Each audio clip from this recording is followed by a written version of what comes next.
Hello, everyone. My name is Shani Jones, your resident certified sex coach. And first, I would like to say Happy New Year. You are on the channel DOYOUKNKY, which stands for Do You Know the New Kinky You? I know that it has been a while since I've done and published a recording. You know, like a lot of us, the last couple of years have been challenging.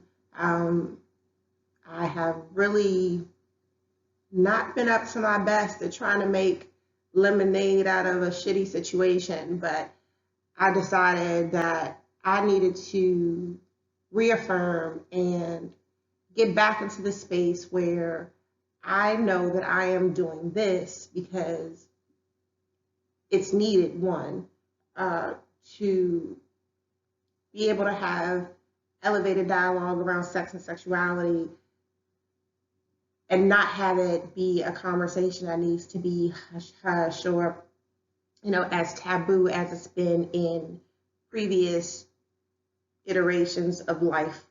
So I wanted to start this year by doing what I'm doing is reading from a book. Let me show it to you. This is Mirror of Intimacy, Daily Reflections on Emotional and Erotic Intelligence by Alexandra, Catakas, and Tom Bliss. This is the ASEC 2015 Book of the Year, and ASEC stands for American Association of Sexuality Educators, Counselors, and Therapists. Now you see this is a pretty thick book, and it's because, again, it's a daily reflection. So I am actually reading this on my podcast, which you can find on Spotify, DOYOUKNKY. As I am reading it, I am going through, and the way that the book is set up, it has a quote, it has a topic for the day, and it has some reflections from the authors. It also includes some daily healthy sex acts, but I don't really get into those because, again, these are suggestions from the author. So if you want to follow along, this book is available on Amazon.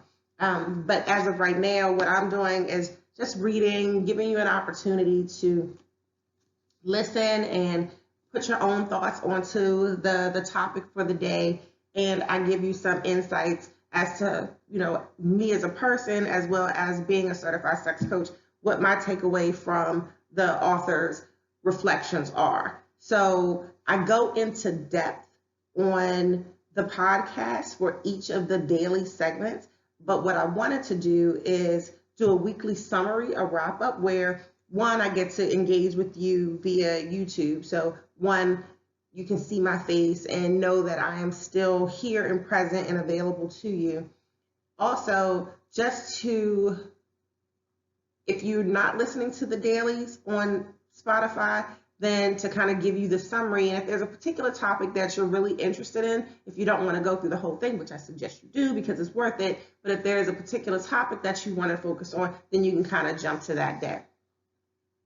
Also, I want to just note that I am shooting here from the Sexual Health and Wellness Salon, which if you haven't seen the videos for those, please look them up. This is the space that I opened up last year. Now, due to COVID, it's been a little slow, but I have had some very positive events here, some really great networks and connections. I'm looking forward to hosting a party here in March. So you'll look for details for that if you're in the Washington, D.C. area. I look forward to seeing you then.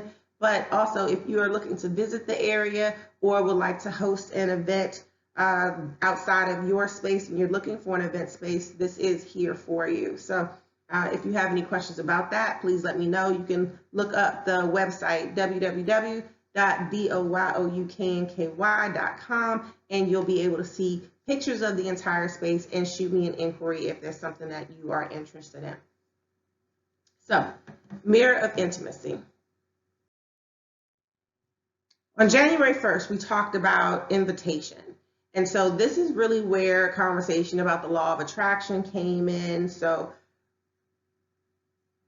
we really are putting out there the energy that we put out into the universe is what we kind of get back. So, and it's not always related to, or not only related to sexual situations. So if you are in a bad mood when you start your day. You'll notice that it kind of snowballs, where one bad thing will happen and another bad thing will happen, another bad thing will happen. And it's not really until you make a conscious decision to say, hey, I'm letting all of these negative things go, where the tide kind of shifts and you start to bring on the positive because you've let go of that negative. So the same type of thing for the laws of attraction when we're meeting people. So we have to put out into the universe what it is that we actually want to receive. And so one of the things that we find, especially when we first meet somebody, is that we're meeting their representative. Everybody can be good for, the first few months, 6 months. You put on, your best behavior. But, a lot of things, the core, we can't really hide. We can't really hide our true selves. But what we see is that because we're so enamored in the beginning that we kind of overlook those things. And, what we really want to do is be very mindful of what it is that we're inviting into our lives. So some people will say, well, I want a boyfriend, I want a girlfriend. You can have somebody in your life, but that doesn't mean that that's going to be a quality relationship. It doesn't mean that it's going to be somebody that's fulfilling or complimentary to you. So when you're thinking about what it is that you want, who you want to invite in your life, be more specific. Put that detail out there. January 2nd, we talked about emotional intimacy. And so what does that mean? That you really can't love anybody until you love yourself. And that it's really being able to turn over a part of you to someone else. And if you can't do that, if you can't love yourself, then you really, truly can't love anybody else. And they can't in turn love you because you're always going to have this wall up. So you have to let go of whatever pain and anger that you have in order to really build that connection with somebody else. You really have to put in the work, and you'll hear during the daily reflections, I say put in the work a lot. You have to. And then January 3rd, we talk about eroticism. And, eroticism is really about that excitement.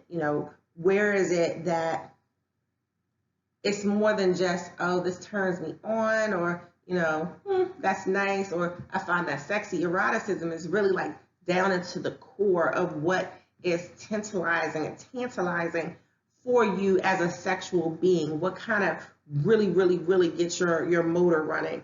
And it's about getting out of your headspace. It's like, a lot of times when we're engaging in sexual activity, we're thinking about, internally, what is this person thinking of me? Are they judging me? Or you're judging yourself based off of, your own insecurities, or you're thinking about a whole bunch of external stuff like, bills that need to be paid, or errands that need to be run.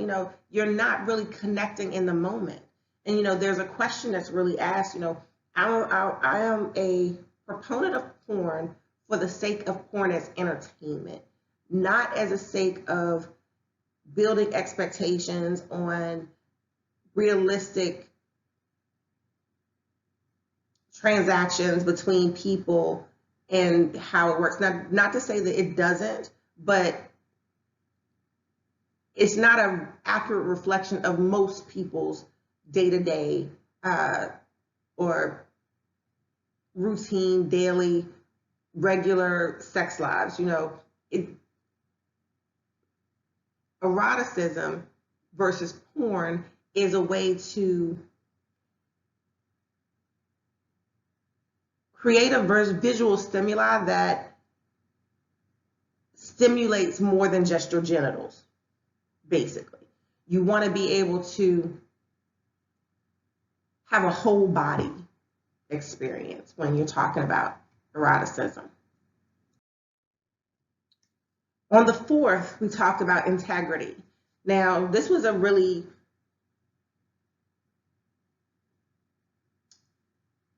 I'm not going to say, in my head I wanted to say complicated, but I will say complicated. Integrity, to me, it took a lot of, thought and going over the concept a lot, and I really had to settle on what it is that I took away from the author's reading. And the main points for me were that I am not my experiences, that my experiences are a part of me. So what that means is I am a whole person, being whole and complete. I am a whole person.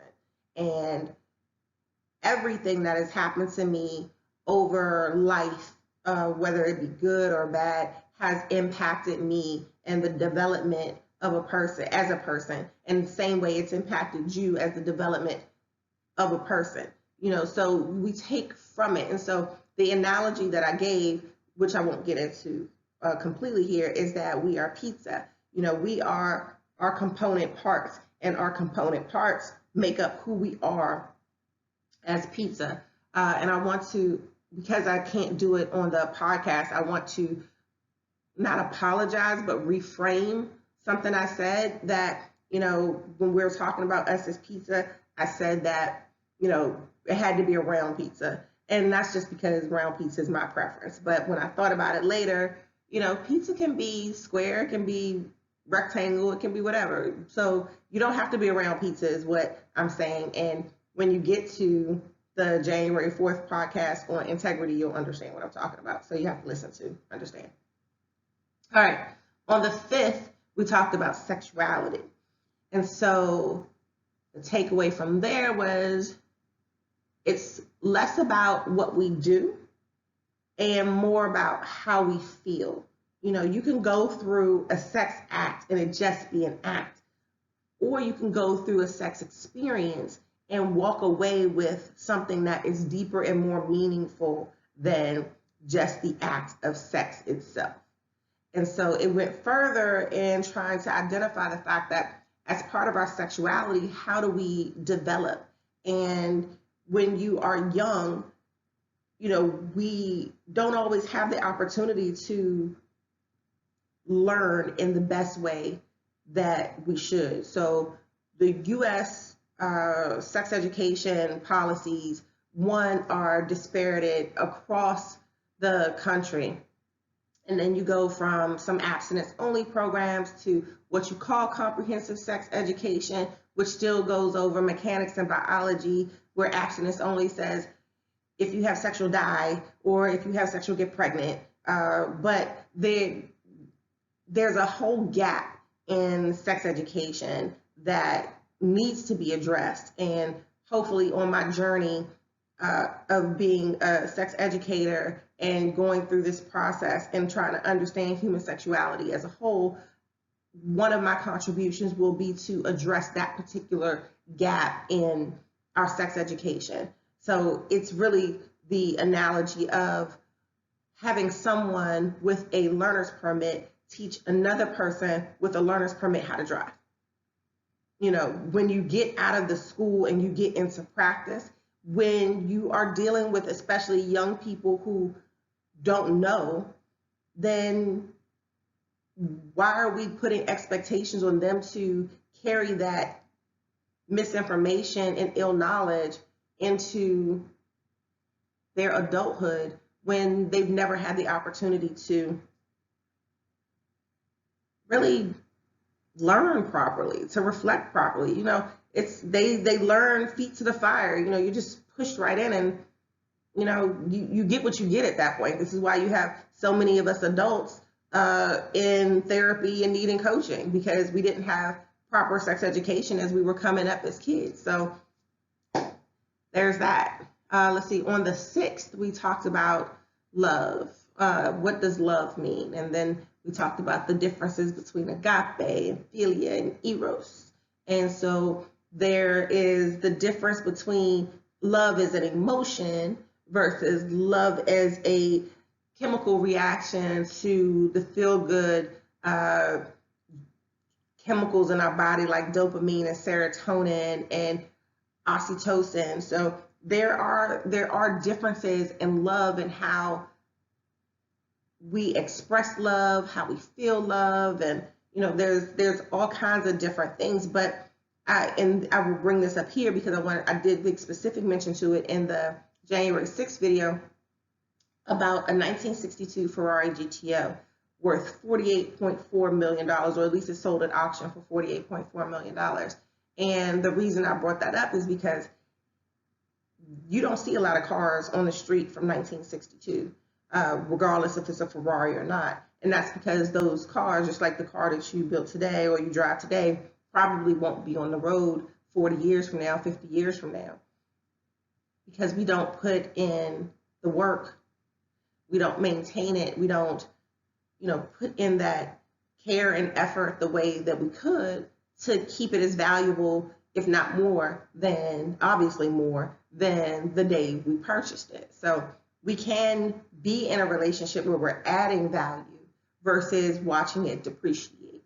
So I use that example, as well as talk about our love languages. So I have specific YouTube videos on love languages, and I do a cursory rollover of love languages on our January 6th video talking about love.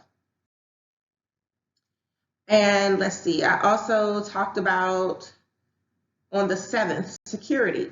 And what does that security actually mean? So we're talking about, I talked about some of the impacts of COVID and what does that mean, or how did that impact our security and, our feelings of security, our physical, tangible, walk away type things regarding security.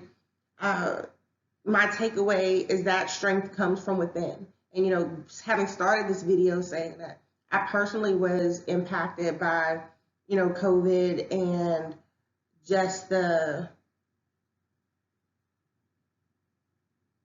depression, the mental anguish, the physical anguish of trying to stay up when everything was just so hard.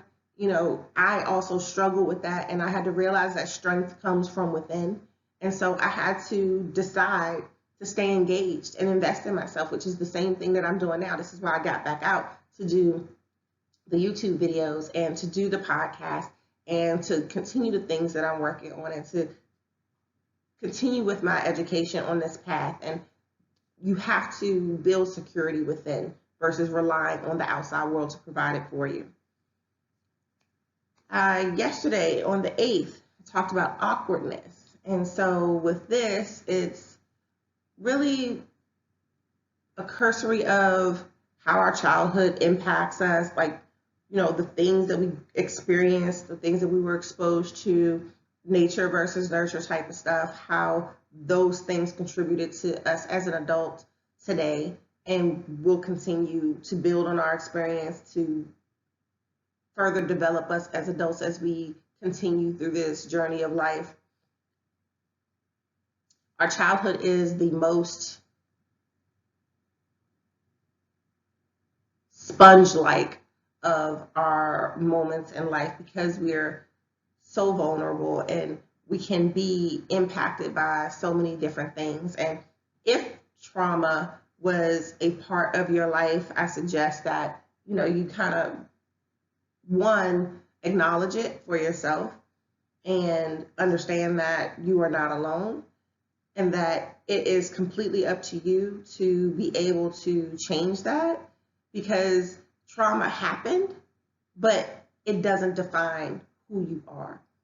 It is a part of the experience that you had as a person, but it is not who you are. So if you've experienced any trauma, work with a professional to deal with it head on and do your best to live with it as a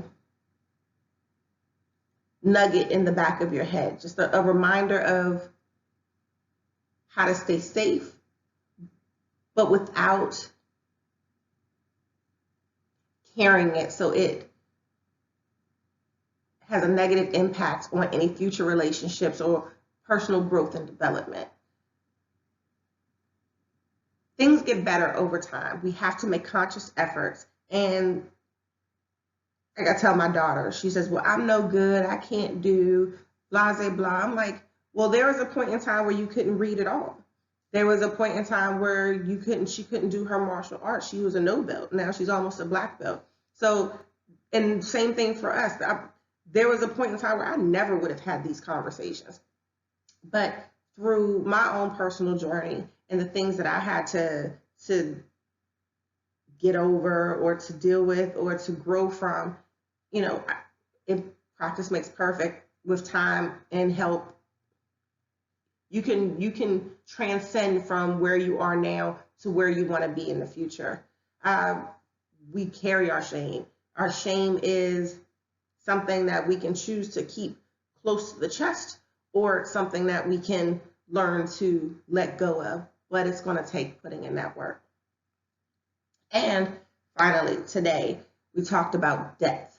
I have not published that. Oh, I did publish that podcast. Yeah, I did. So you can go listen to it. It's there. We talked about death, and death is really about discovery, who you are as a person, understanding that although we are our experiences, sometimes we don't always understand how those pieces come together, but understanding that all of those pieces really do make up who we are as individuals, and it takes all of those pieces, good, bad, ugly, indifferent, beautiful, and bountiful. It takes all of those pieces to truly make up us. And then when we try to manipulate or devalue parts of us, even the parts of us that aren't so pretty, it hacks away at who we are as deeper individuals. Again, if you need help getting over some type of traumatic event, please talk to a professional. Look for a sex positive clinician, mental health professional that will understand where it is that you're coming from, even if they never have any personal experience with what you've had personal experience with. Someone that can show true empathy and understanding without judgment to you and your situation. That's probably what most of us are looking for. And it's never a bad thing to look inward, to say, this is who I am, this is who I want to be, and this is what I'm willing to do to be a better person. So that is, in short, 9 days worth of podcasts that I've done that I hope that you will go onto Spotify and listen to. I will be doing this every day and every week for the rest of the year. So I look forward to sharing these with you again. And if you listen to the podcast, please feel free to jump in and leave a comment. Let me know your thoughts, especially if, give me some reflections based off of your interpretations of the readings. And if you want to share a story of, how any of these topics you've been impacted by it, or someone in your life that you are close to who's been impacted by it, or even if you have a dissenting opinion from what it is that I'm saying, then I would really like to hear from you. So again, my name is Shani Jones. I am your resident certified sex coach. Please like and subscribe to this channel. Please follow me across all social media. Most things are at DOYOUKNKY. The website is also .com, so DOYOUKNKY.com. Do you know the new kinky you? I look forward to hearing from you. I appreciate you. I appreciate you. I appreciate you. I will see you again soon.